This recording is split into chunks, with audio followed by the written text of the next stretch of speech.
Indian real estate history la first time ever. நம்ம G Square la 1+1 ஆஃபரா ஒரு plot வாங்கினா ஒரு பிளாட் ஃப்ரீ. எஸ், இது லக்கி டிரா இல்ல. நீங்க எங்க பிளாட் வாங்குறீங்களோ அதே இடத்துல அதே வேல்யூல இன்னொரு plot free. No extra charges, no hidden cost. ஒரு பிளாட்கான மார்க்கெட் பிரைஸ பே பண்ணுங்க, ரெண்டு பிளாட்ட சொந்தமாக்கிக்கோங்க. One payment double asset, double appreciation. இந்த 1+1 ஆஃபரை கிராப் பண்ண நம்ம கிரடாய் ஃபேர் ப்ரோ ஈவென்ட்ல ஸ்டால் நம்பர் D3 விசிட் பண்ணுங்க, உங்க லைஃப் அப்கிரேட் பண்ணுங்க. கால் 8939750009. கட்டாய கல்வி உரிமை சட்டத்தின் கீழ் தேவைப்படும் நிதியை மத்திய அரசு வழங்கியும் அதனை தமிழக அரசு தர மறுப்பதாக தமிழ்நாடு பிரைமரி மெட்ரிக் CBSE பள்ளிகள் சங்கத்தின் மாநில பொதுச் செயலாளர் குற்றம் சாட்டியுள்ளார்.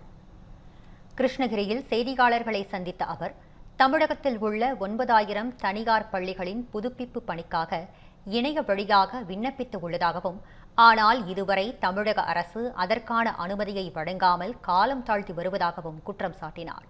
இதனால் மாணவர் சேர்க்கையில் பாதிப்பு ஏற்பட்டு வருவதாக கூறிய அவர், கட்டாய கல்வி உரிமை சட்டத்தின் கீழ் மத்திய அரசு 586 கோடி ரூபாய் நிதியை ஒதுக்கியதாகவும் அதனை தமிழக அரசு தர மறுப்பதாகவும் குற்றம் சாட்டினார்.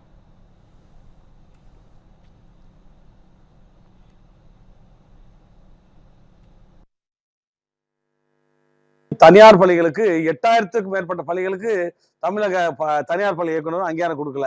அமைச்சரை பார்க்கணும் அப்படின்னா தான் கொடுக்குறாங்க, இல்லை கொடுக்க மாட்டேன்றாங்க. அது ஒரு வேலையே கிடையாதுங்க. ஆன்லைனில் அப்ளை பண்ண சொன்னாங்க, ஆன்லைனில் அப்ளை பண்ணாங்க.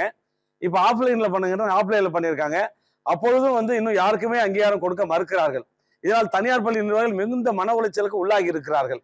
இதனால் லஞ்சமும் லாவணியும் பெருகி ஆறாக ஓடிக்கொண்டிருக்கிறது. பணம் கொடுக்கிறவர்களுக்கு மட்டும்தான் தமிழ்நாட்டில் அங்கீகாரம் என்றால் நாங்கள் எப்படி பள்ளிகளை நடத்துவது?